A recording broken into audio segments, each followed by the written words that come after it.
بسم اللہ الرحمن الرحیم. السلام علیکم. سردار فیصل آپ کے ساتھ حاضر خدمت ہے. دا پبلک پرویو کے ڈیجیٹل پلیٹ فارم میں خوش آمدید. آج جو میرے ساتھ مہمان خصوصی موجود ہیں کسی تعارف کے محتاج نہیں ہیں. پاکستان کی صحافت کا ایک معتبر نام، انویسٹیگیٹو صحافت کا سب سے بڑا نام اعزاز سید صاحب میرے ساتھ موجود ہیں. ان سے سوالات یہ کریں گے کہ SCO پاکستان میں منعقد ہونے لگا ہے، اس سے پاکستان کے مستقبل کے اوپر کیا اثرات منعقد ہوں گے. PTI کا جو احتجاج ہوا اس میں مختلف چیزیں سامنے آ رہی ہیں، اس حوالے سے بھی جاننے کی کوشش کریں گے. آئیے ان سے سوالات کرتے ہیں اور جوابات جانتے ہیں. سر بہت شکریہ آپ کے وقت کا. سر سب سے پہلے مجھے یہ بتائیے گا کہ آپ پاکستان کے سب سے باخبر صحافی ہیں. SCO پاکستان میں ہونے لگا ہے، آپ جانتے ہیں.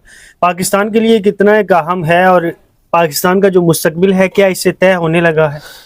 جو SCO ہے وہ پاکستان کے لیے ہی نہیں بلکہ اس خطے کے لیے بھی بڑا اہم ہے، اور پاکستان کا مستقبل تو اس وقت طے ہوگا جس وقت پاکستان اپنی جو فارن پالیسی ہے اس میں ایک ڈراسٹک چینجز لے کے آئے گا.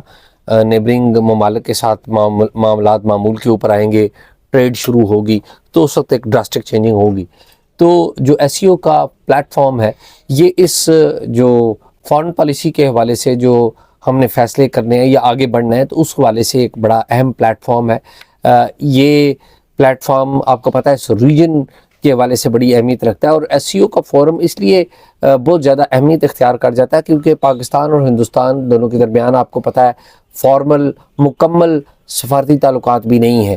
چارج ڈی افیئرز لیول کے سطح کے تعلقات ہیں، یعنی کہ دونوں ملکوں نے ایک دوسرے ملک میں ہائی کمشنر بھی نہیں بھیجے ہوئے. تو اس فورم کے اوپر دونوں ممالک کے وزرائے خارجہ آپس میں ان کا انٹریکشن ہوتا ہے، تو توقع یہ کی جاتی ہے کہ شاید جو برف پگھلے اور شاید دونوں ممالک آگے بڑھیں اور چیزوں کو معمول کے مطابق لانے کی کوشش کریں. سر یہ بتائیے گا کہ ظاہر ہے پاکستان کے اندر ایک نیا سیٹ اپ بننے لگا ہے، تو دنیا کی ظاہر ہے ہم آپ جانتے ہیں کہ دنیا کی آنکھوں میں ایک وہ کانٹے کے طور پہ تو ہم پہلے سے چپ رہے انہیں. تو سر کیا دنیا بھی کوشش کر رہی ہے، کیونکہ کچھ چیزیں پاکستان میں ایسی ہو رہی ہیں کہ آپ لوگ اس کو ملانے کی کوشش کر رہے ہیں، تو کیا سر کوئی لوگ کوشش کر رہے ہیں کہ یہ SCO پاکستان میں نہ ہو پائی، یا دنیا یہ کوشش کر رہی ہے جو پاکستان کے دشمن ہیں؟ دیکھیں پاکستان کی جو مسائل ہیں، پاکستان کے چیلنجز جو ہیں ان میں سب سے زیادہ رول جو ہے وہ چیلنجز پیدا کرنے میں خود پاکستان کا سب سے زیادہ ہے. آپ کہیں کہ 90% سے زیادہ جو رول ہے وہ ہمارا اپنا ہے. جو دشمن ہے آپ کا وہ تو کارروائی کرتا رہتا ہے، لیکن اس وقت آپ کے جو پڑوسی ممالک ہیں، چین ہو گیا، چین کے ساتھ آپ کے بڑے قریبی تعلقات ہیں. اس کے علاوہ آپ کے افغانستان ہو گیا، وہاں پر TTP بیٹھی ہوئی ہے، وہ آپ کو اٹیک کرتے ہیں، یعنی کہ TTP آپ کو اٹیک کرتی ہے اور وہ ان کو سپورٹ کرتے ہیں، وہ ان کو کہتے ہیں کہ یہ مہاجر ہے. تو وہ افغانستان کی اتنی جو کمپٹیشن ہے پاکستان سے نہیں ہے. پھر ہندوستان کی بات کر لیجئے. ہندوستان جو ہے وہ بھی چاہتا نہیں ہے کہ آپ ٹوٹ جائیں، کیونکہ ہندوستان کو پتہ ہے کہ اگر انریسٹ اسلام آباد میں ہوگا تو انریسٹ اسلام آباد کے جو اثرات ہیں وہ دلی میں بھی پڑیں گے. جس طرح انریسٹ کابل میں ہے اس کے اثرات اسلام آباد میں پڑ رہے ہیں، اسی طرح اسلام آباد میں انریسٹ ہوگا تو اس کے اثرات دلی میں پڑیں گے. تو یہ انٹرنل ایشوز جو ہیں ان کی درستگی کی ذمہ داری پاکستان کے اوپر خود عائد ہوتی ہے، اور انفارچونیٹلی ابھی تک ہم درست اقدامات نہیں کر پا رہے. ظاہر ہے کچھ دوسرے ایلیمنٹ بھی ہیں. سر جو ہم اس ٹائم سب سے جو ہارڈ ٹاپک ہے، آپ جانتے ہیں کہ PTI کا احتجاج تھا، ڈی چوک تک پہنچنا تھا.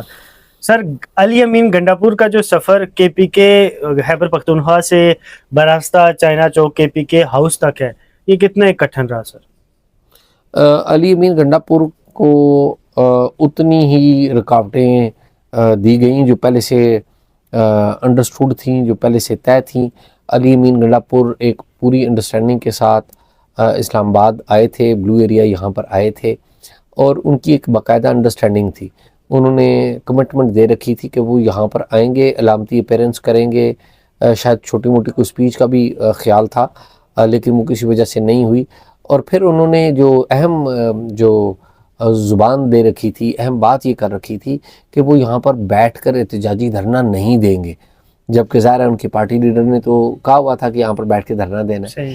تو یہ ساری ایک انڈرسٹینڈنگ تھی جس کے تحت وہ آئے تھے. سر انڈرسٹینڈنگ مطلب آپ کا وہاں جہاں ہوتی ہے وہاں کی آپ انڈرسٹینڈنگ جی میں یہی کہہ رہا ہوں کہ اس کا اچھا سر مجھے یہ بتائیے گا کہ کیونکہ سب سے میں پاکستان میں سب سے بڑا صحافی آپ کو اس حوالے سے مانتا ہوں کہ انویسٹیگیٹو جو بھی جرنلزم ہے آپ سے بہتر کوئی نہیں کر رہا سر.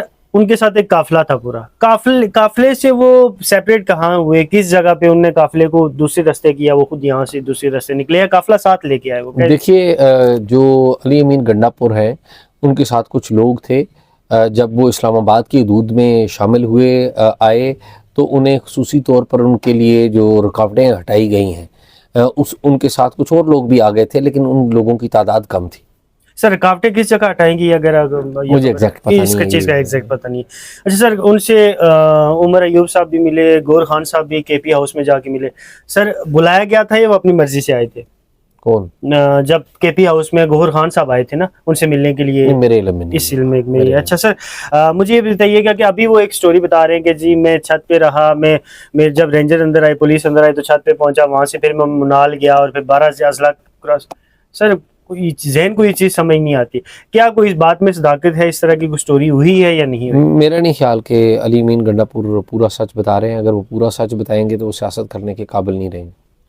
تو اس کا مطلب آپ یہ سمجھتے ہیں کہ ہر چیز ڈیل کے تحت پہلے سے ڈیل ہوئی تھی کہ آپ نے ایسے ایسے کرنا ہے اور ایسے ایسے معاملات کو لے کے چلنا ہے؟ جی. سر تھوڑا سا موجودہ تناظر میں بات کریں گے. سر ان ہاؤس تبدیلی کی بات کی جاتی ہے کہ ان ہاؤس تبدیلی ہو سکتی ہے, کیا کوئی ایسی چیز آپ کو نظر آ رہی ہے؟ خیبر پختونخوا میں نہیں, اسمبلی کے اندر جو مین اسمبلی ہے پاکستان, تو ممکن نہیں ہے. وزیر اعظم صاحب کا کوئی چانس آپ کو؟ ابھی ایسی کوئی بات نظر نہیں آ رہی مجھے. مریم نواز صاحبہ کا آپ نے دیکھا کہ ایز اے وزیر اعلیٰ انہوں نے پنجاب کے اندر وہ سرو کر رہی ہیں, اب کتنے نمبر دیں گے ایز اے صحافی یا ایز اے عام آدمی؟ آپ کیا سمجھتے ہیں کہ ان کا ابھی تک ٹینیور کیسا رہا ہے؟ یار فرینکلی سپیکنگ پاکستان میں کوئی چیزیں نارمل تو ہو نہیں رہی کہ آپ کسی کو نمبر دینے لگ پڑیں کہ مریم نواز کے اتنے نمبر ہیں اور فلاں کے اتنے نمبر ہیں. میرے خیال میں پاکستان ایک پرپیچول سٹیٹ آف کرائسس میں ہے اور یہاں پر کوئی بھی جو حکومت ہے وہ پراپرلی کام نہیں کر پا رہی. صحیح ہے. سر نواز شریف صاحب کی خاموشی طوفان کی علامت ہے یا خاموشی ہے, بس سیاست کر رہے ہیں؟ نواز شریف صاحب عملی طور پر سیاست سے ریٹائر ہو چکے ہیں. نواز شریف صاحب کی جو کوشش ہے وہ اپنی بیٹی کی وزارت اعلیٰ کو کامیاب کرانا ہے. ایکسٹینشن سر سب سے بڑا آپ جانتے ہیں کہ ہاٹ ٹاپک بنا ہوا ہے, ایکسٹینشن ہوگی نہیں ہوگی, ترمیم ہو سکے گی یا نہیں ہو سکے؟ کس کی ایکسٹینشن؟ ایکسٹینشن ایک تو قاضی صاحب کی ہے اور دوسری ترمیم تو آپ کو میرا یہ خیال ہے کہ جو ترمیم ہے آئینی ترمیم, اس سے بہت ساری چیزیں جڑی ہوئی ہیں اور مجھے آئینی ترمیم ہوتی بھی اتنی آسانی سے ہوتی بھی نظر نہیں آ رہی. اعزاز سید کا یہی کہنا تھا کہ جو ایس سی او پاکستان میں منعقد ہونے لگا ہے یہ پاکستان کے مستقبل کے لیے بڑی خوش آئند بات ہے, یہ پاکستان کا مستقبل طے کرے گا. ساتھ ساتھ مختلف جو سیاسی تناظر ہے اس میں انہوں نے بات کی.